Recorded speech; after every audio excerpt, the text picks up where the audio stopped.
I can't go one more day obsessively trying to make my body look the way that I think that it should look. I don't have the energy left in me. I give up. I surrender, right? Whatever my food looks like, fine. Whatever my body looks like, fine. I don't even have the space. I don't have any space left to give a shit about this, right? And the irony, right? The irony was that I call it like my ultimate surrender moment, or it feels like a breakdown moment, but it Yeah, was like breakdown to breakthrough. Once I had that surrender, right? That people are so terrified of, right? People with food are so terrified of, like, well, just give up. Once you really, when I really like got to the point where I was in so much pain that I just couldn't keep going, and I was like, fine, I give up. I give up. The weird thing was that my food actually started to look a lot more quote normal after that, because it exactly. was like it lost power, right? It was like I was giving the food power. Yes.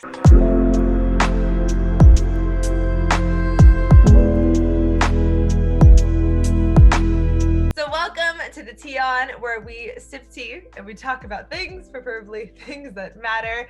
And today we are absolutely talking about something that matters, I think, to a collective, to a generation, but most importantly to myself, honestly, because I am going through this very, very loudly. And I have been doing so much research on the topic that we're going to talk about today. And I found that I find a lot of healing through vulnerability and through being out loud with my journey. And so I find that if I have this conversation on a larger scale, it can not only help myself feel more liberated, but hopefully have some people feel seen in what it is that I'm experiencing, what I'm sure so many of us are experiencing. So without further ado, I am here with an icon, a legend, Miss Isabel Foxen Duke, who is the founder of Stop Fighting Food. And I'm going to give you some space to introduce yourself and kind of break down what it is that you specifically do. But I think I just ultimately, you are leading a really, really, really important narrative when it comes to self liberation. So just thank you for standing in your power, for being out loud with your personal journey. And yeah, let the people know who you are and what you do. Thanks. It's really awesome to be here chatting with you. I always, love an opportunity to talk about this stuff. Obviously, it's a huge passion of mine. My sort of tagline, if you will, I usually say I help people stop feeling crazy around food. And the reason that I use that language, kind of controversial language, the reason I use that language is because for so long I just felt like there was something so deeply wrong with me. I just felt nuts around food, right? Food just was, dominated my life. It was like eating it, not eating it, hating my body, feeling like there was something wrong, trying to control my body, trying to control my food, feeling like I couldn't control my food, right? Just the internal war around food all the time. This took various different iterations over the course of my life. This looked different ways, and I had different phases of what this looked like, different, this type of diet and that type of diet, and this, healthy lifestyle nutrition choice, and this wellness guru told me to do XYZ, and just like kind of on the just constant treadmill of trying to make my food and my body look a certain way. And then ultimately, for me, it was punctuated by just really giant, massive, what felt like huge failures, right? Every single time, right? Spectacular binge eating episodes when I would fall off the wagon of, this diet or that diet or whatever. And this went on for, years and years, starting from when I was a pretty young kid, and then all the way into my early 20s, where I had a sort of, for lack of a better word, kind of like come to Jesus moment, where I really sort of saw the cycle for what it was. For so long, I thought the problem was I can't control myself around food. Why can't I make my body look the way I think it should look? Why can't I stop myself from eating XYZ thing that I think I shouldn't be able to eat? Yeah. And I sort of realized that there was this other piece of the cycle, which is why am I so obsessed with forcing my body to look a certain way in the first place, right? Why am I so obsessed with, trying to make my food look a certain way in the first place? And I sort of realized that there was this sort of relationship, this sort of intrinsic relationship between trying to control my food and then feeling totally out of control around food. It was like almost like there were two sides of the same coin. It was the diet binge cycle, classically defined, trying to be in control, falling out of control, trying to be in control, falling out of control. And so, at a certain point, I sort of realized that the only way out, there was no way to beat the cycle. Like, there was no day coming that I was going to win and finally stay in control forever. There was no way to beat the cycle. The only way, like, to deal with this situation sustainably was to completely remove myself from the cycle entirely, including all the attempts at control in the first place, right? Including all the dieting, including all of that had to go. And I had to really just make peace with myself and my food as it was, whatever it was. And, this started what I really now to be consider a massive spiritual journey, right? Yes. Of radical self-acceptance, Yes. radical surrender around what is around my food and my body, radical surrender to, my, my biology, basically my instincts around food, my, desires and wants and pleasures and all of these things. And the weird part of it all was that when I actually really began to accept my desires and accept my body for what it was, my food became a lot more even keeled. And I stopped looking like this, and it started just kind of looking more like this. Right? Yes. So now I work with women around doing that work. I've been doing this, kind of helping women on this kind of healing journey around food, really healing the crazy around food and learning to live in peace with food. And now more recently I'm training other coaches to work with women around this as well. So that is, in a nutshell, my past 10 years. In a nutshell, just my entire journey. And it's so beautiful because, especially what you said about connecting it to the fact that, like, this form of liberation has been outside of reconstructing your relationship with food. It's introduced you to, like, a new spiritual component to yourself. And so I know that, like, for me, thinking about food and figuring out, just, it takes so much brain capacity. It takes so much space in my mind. It's what I'm thinking about every single day, most of the day. And so I wonder, in that, like, liberated space now that you've been able to kind of, like, take so much of that out, what have you learned in all that freedom to, like, explore self? What has this entire journey introduced to yourself about you? Well, for me, it was really the beginning of my spiritual journey. Yeah. I mean, it was the first thing that I ever learned, really, was this concept of surrender. And the first, right, that was my introduction to spirituality. And, now my spiritual life has grown so much, and there have been other things in my life, areas of my life, work, relationships, all these other, kind of fertile grounds for spiritual lessons. But I would say that the sort of biggest push into what I now consider, like, any semblance of spiritual practice or spiritual realization was with the food, was really kind of recognizing, having a moment where I really just surrendered. I really just was like, what? I can't control this. I can't do this. God, universe, Gaia, whatever, you take it. Whatever you have me eat, I'll eat. Whatever, whatever happens with my food, I radically accept. It's fine. I can't go on hating myself anymore for this. Right. I can't go on spending all day, every day, trying to micromanage everything that goes in my mouth. I can't go on. I just can't do it. Like, I give up. And there's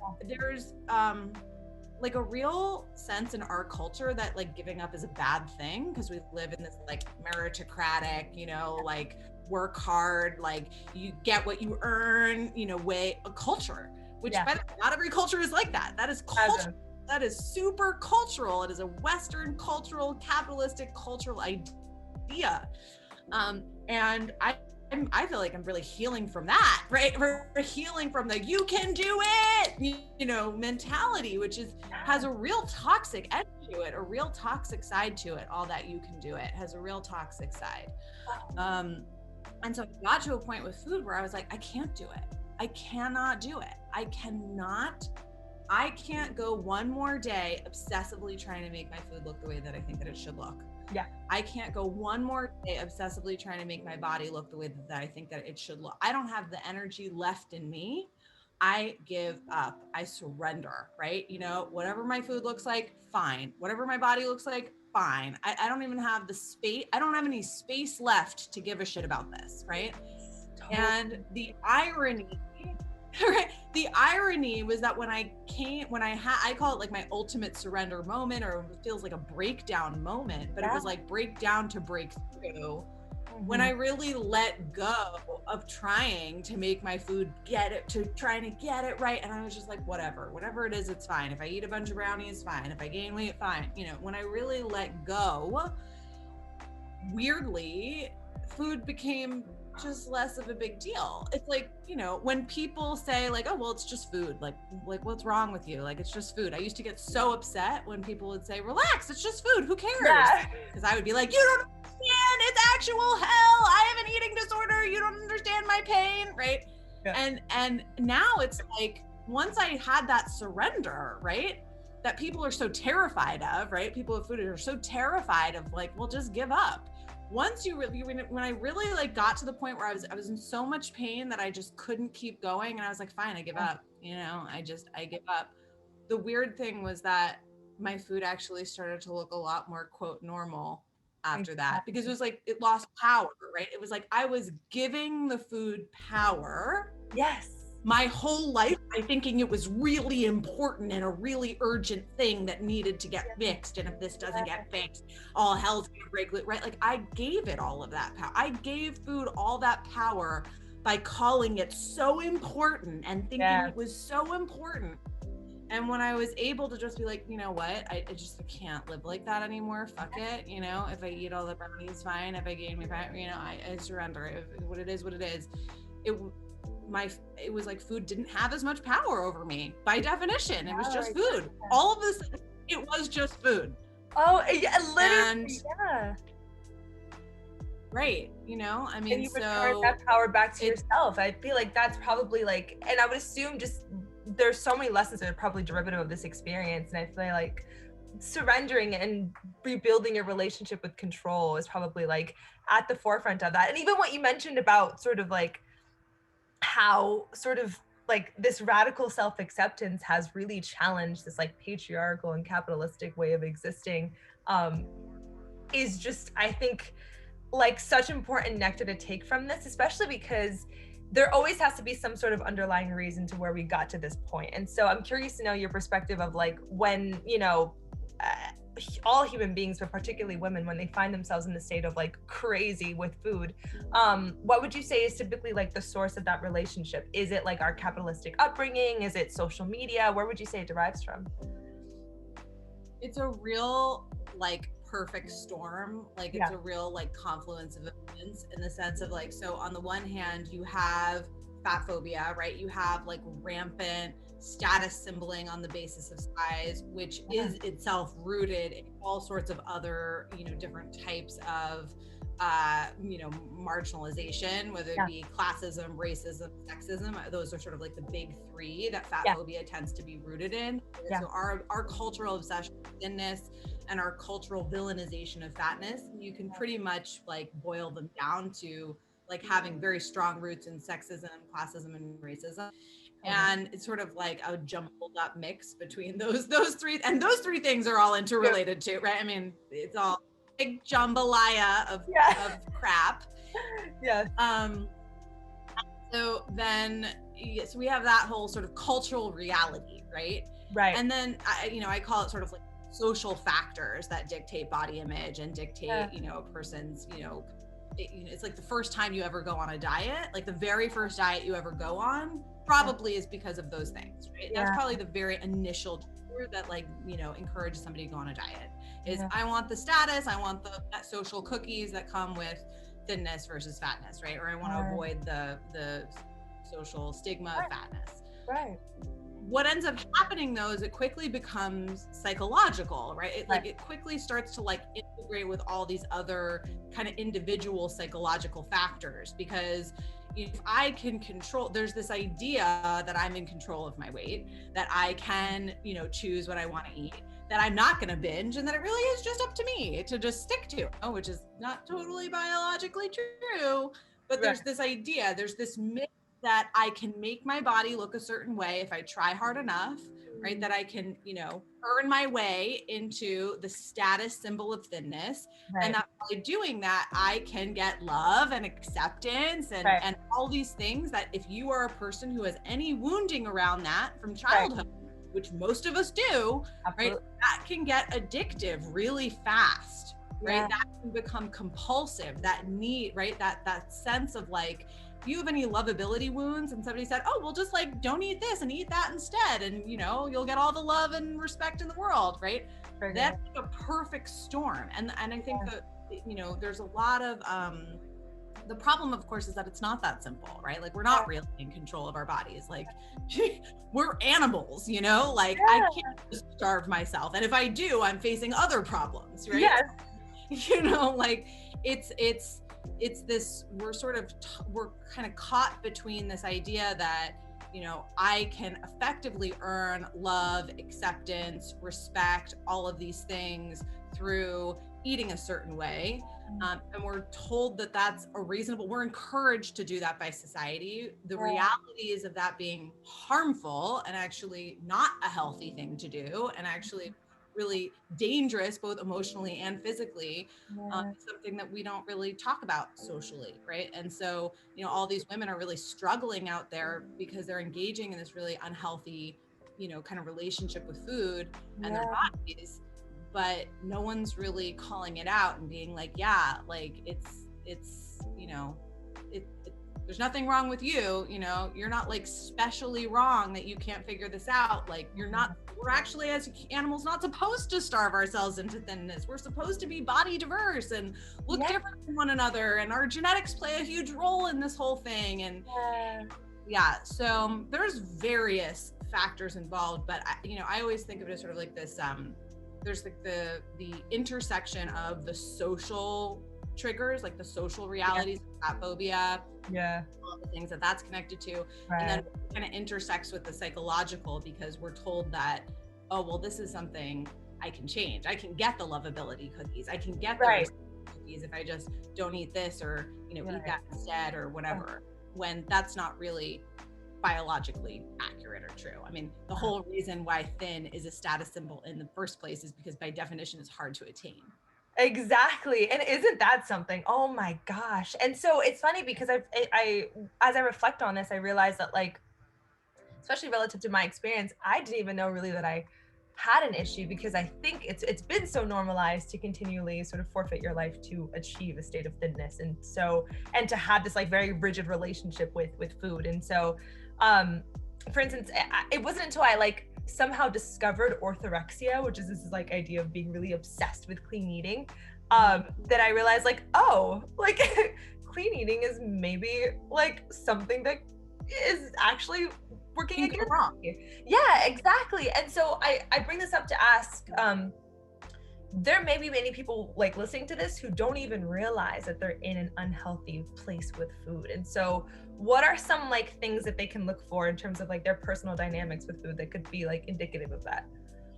Well, number one is just like the extent, how much time and energy and thought are you putting into this, right? Like if food is taking up a ton of time in your life, right? How much time and energy are you thinking about food, rather than like putting that energy into like other productive areas of your life? Right. I used to say, like, I would be a Mensa candidate. I would have a PhD, right? If I, spent half the time that I spent thinking about food, putting that energy towards a humanitarian effort, or like something that's actually productive for the planet, like, I think the number one, kind of question is, how much time and energy am I putting into this, right? Like, is this becoming obsessive, right? Or distracting me from other, like putting that energy into other areas, right? I mean, there's a lot of women out there who's like their lives really revolve around eating and exercise, and basically effectively body control in the name of health, but it's sort of at the they end up giving up, right, having other interests and like being committed to other things as a result.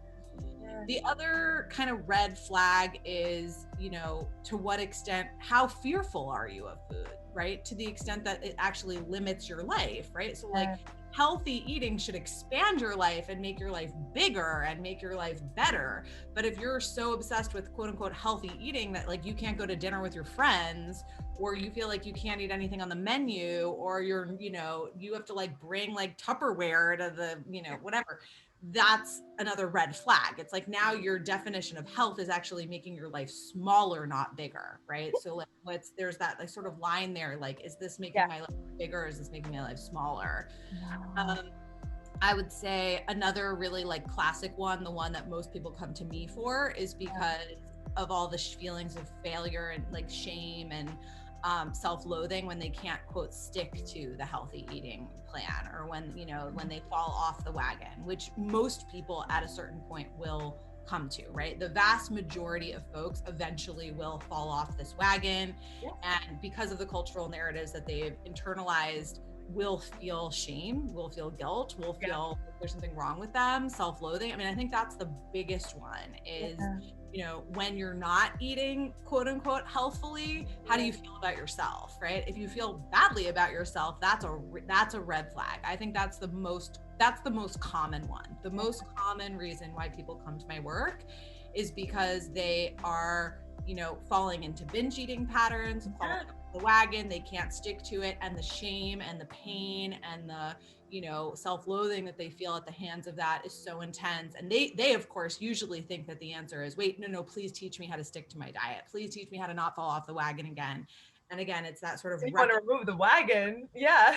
That it's sort of that real healing comes at that recognition that, binge eating is not the problem. Failure at your diet's not the problem in a vacuum.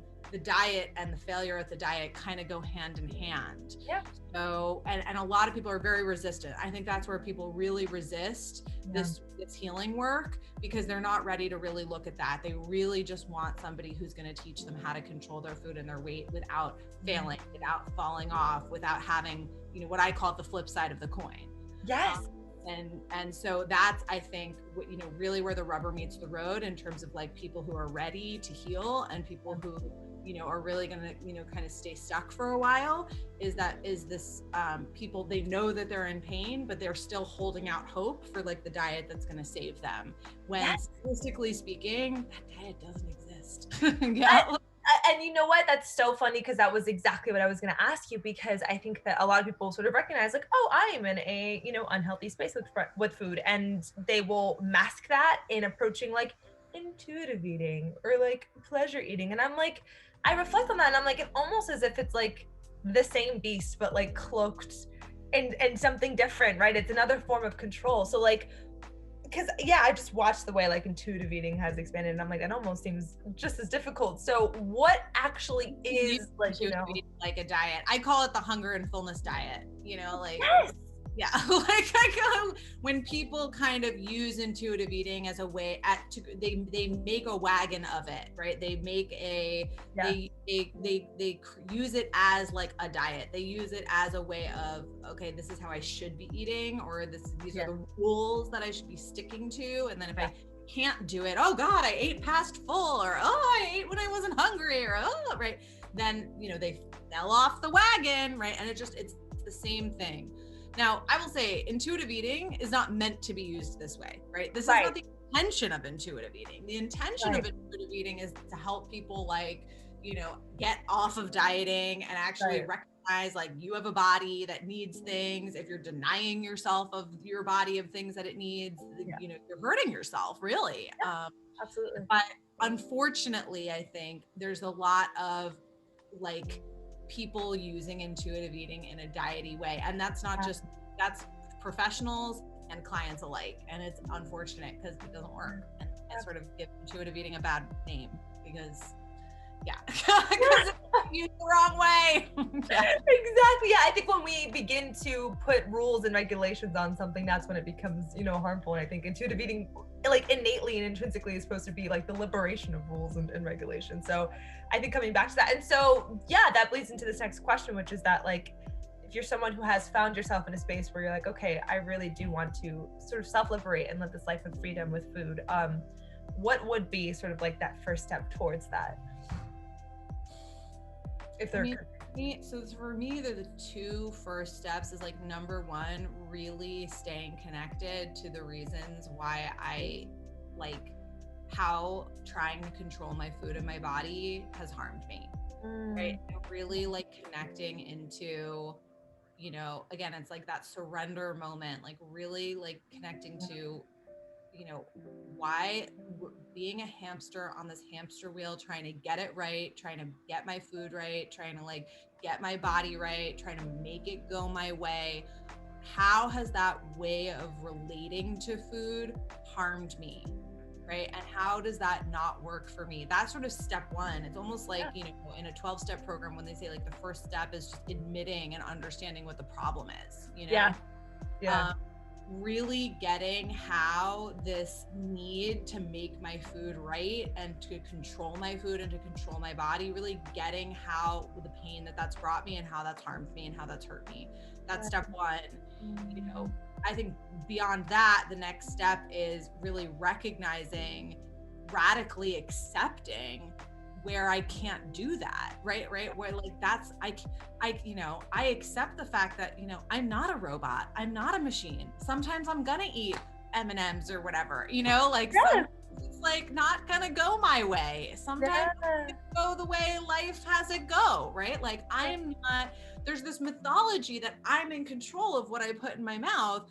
And there's sort of some element of like, for a certain extent, maybe a short period of time, that's true. But in the long run, eating is a biological instinct, right? Like this is, you know, natural human nature things. It's like controlling sex or breathing or, you know, like there's only so long I can control my breathing, for instance, like before I'm going to start gasping for air, right? It's not, at a certain point, you just got to let it flow and let it be what it wants to be.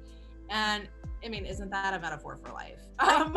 Like, but yeah, so, you know, it's that sort of radical acceptance of like, my food's going to be what my food's going to be and my body's going to be what my body's going to be. And I think, you know, from there, these places of surrender and acceptance, surrender and radical acceptance, from there, then we can start having conversations about, you know, self-care and like, you know, how do I like nourish my body in a self-loving way and all of those things. But if I'm not sitting on a really strong foundation of surrender and acceptance, it's going to turn into a diet pretty quickly. Oh my gosh. Yeah, honesty with self first and foremost. Oh my gosh. Well, this is the last question because I've taken so much nectar from this, and I think that I think it's a spiritual journey, which you've already started like this off with, but I think it's so much about like just healing your relationship with self and how brave are you to choose yourself. And so I say that to say, you know, closing up, how do we shift as a collective, and like, are there dialogue changes that need to happen in terms of like how we're relating to each other? How do we make sure that like the generations that are following right now don't fall into this trap that are like actively breaking ourselves out of, you know? I mean, that I think is where we really start to get into the social justice conversation piece of it. And really, really starting to like take a deep look at how we talk about thinness and fatness culturally, and how we just berate and oppress and marginalize people on the basis of size, and on the flip side, privilege people on the basis of size, right? And really having, you know, honest conversations about how we do that. I think a lot of people like don't admit that we do that. Like people talk about like, oh no, like we don't oppress people on the basis of fatness. It's like, yeah, we do. Yeah, we actually really do. Like, how well do you treat fat people? Like, you know, and really taking a look at that and practicing rigorous self-honesty about that. That's not just something that happens at the individual level though. That's also something that needs to happen at the institutional level. I mean, if you think about, you know, fat phobia is happening on a really intense institutional level right now. It is completely legal to fire people on the basis of size at this current moment. You know, we have just aggressively horrific, just like barbaric, you know, medical policies on the basis of size that are actively harming and killing people. I mean, I think more people die at the hands of fat phobia than they die of anything actually having to do with weight, right? I mean, it's I'm not even going to go down the rabbit hole, but, really just culturally starting to think about how we treat fat people, right? And being really honest with ourselves about that is sort of step one. And then taking a stand, be like, this isn't okay. This is okay. It is not okay to be, like, look at my language, look at how I talk about weight, look at how I talk about people on the basis of size, look at how I think and feel about people on the basis of size, look at my bias. It's bias awareness work, really. Of course. And at the cultural level, that's the work that needs to be happening. Yeah. Oh my gosh. And it's so worth embarking on and really having that radical self-honesty. I mean, I know for me, I was exploring that and I was like, I don't even realize how much of me seems to be, admittedly so, like operating from internalized fat phobia. Because for me, I'm like so supportive of like, oh my gosh, yes, live in your skin. Everyone is so beautiful. How could we societally, medically, how could we operate in such an oppressive way? But the way that I speak to myself is so different. If I see myself getting in any place bigger than I'm comfortable, I start to berate myself. And I'm like, if my personal dialogue with self doesn't match how my dialogue would be with anyone else, am I actually honoring my truth? And what is the truth here? So I think having that radical self-honesty is so important. And also just watching the way that we talk to each other. I mean, I've had to correct so many family members who were like, you look thinner, like you look like, literally don't, like, let's stop commenting on where we're at physically. So yeah, there's a lot of work to be done. Exactly right. The flip side of criticizing someone for their weight is like, praising and privileging someone on the basis of thinness, right? So it's like they're two sides of the same coin. If you're doing one, you're implicitly doing the other. Tea, honey. Oh my gosh. Well, thank you so much for this. I think that it was something I really needed to hear on a firsthand level, but I'm sure so many others did as well. Please let them know where they can connect with you, where they can experience you, because I know you are doing so much. Thank you. So, I mean, my website, isabelfoxenduke.com, is like the first place that usually people go. I have like a just hardcore blog, like old school blogger, man. Yes. Like, if you're if you just like want to like read some stuff, like go to my blog at isabelfoxenduke.com. It kind of like explains everything. Yes. Very elaborate blog. That's how I got started 10 years ago in the age of blogging, basically. I miss blogging. I think it's important. Yeah. And that's how I got started so long ago. I'm like an ancient dinosaur of this industry. But now, I have caught up with the times, and I have a free video series at stopfightingfood.com, which is sort of like usually the first point of contact for most people at this point. If you go to stopfightingfood.com, you can sign up for these like kind of intro video series that sort of explains like the key points of basically my how to stop binge eating point of view. And that's a great place to start. It also get you on my email list, which is where I, send all sorts of just like helpful tidbits, like weekly sort of tips and weekly insights about, how to really heal and change your relationship with food at a deep level. So if you either sign up for my email list at isabelfoxenduke.com or, get the video series at Stop Fighting Food, either way, you'll get on my email list. And that's really where, you get the like kind of weekly little punchy insights that I think over time just make a huge difference, right? A lot of this is just being exposed to new ideas over and over and over again, slowly over time. Yes. And slowly sort of reworking that subconscious, I think, is first and foremost at the forefront. Exactly. So I am signed up to your newsletter. I am a proud member, and I encourage everyone else to as well. Thank you so much for sitting down with me. And I thank you first and foremost, or ultimately, for being so radically vulnerable in your journey, and knowing that it gives so many of us permission to do the same. So I appreciate you. And yeah, for anyone watching, definitely you can do a one-on-one with me at Jasmine Kylene, follow me on Instagram, all of the things. And yeah, I just hope that you are brave enough to choose yourself in this journey of life. And eat a brownie, girl. Okay, yeah.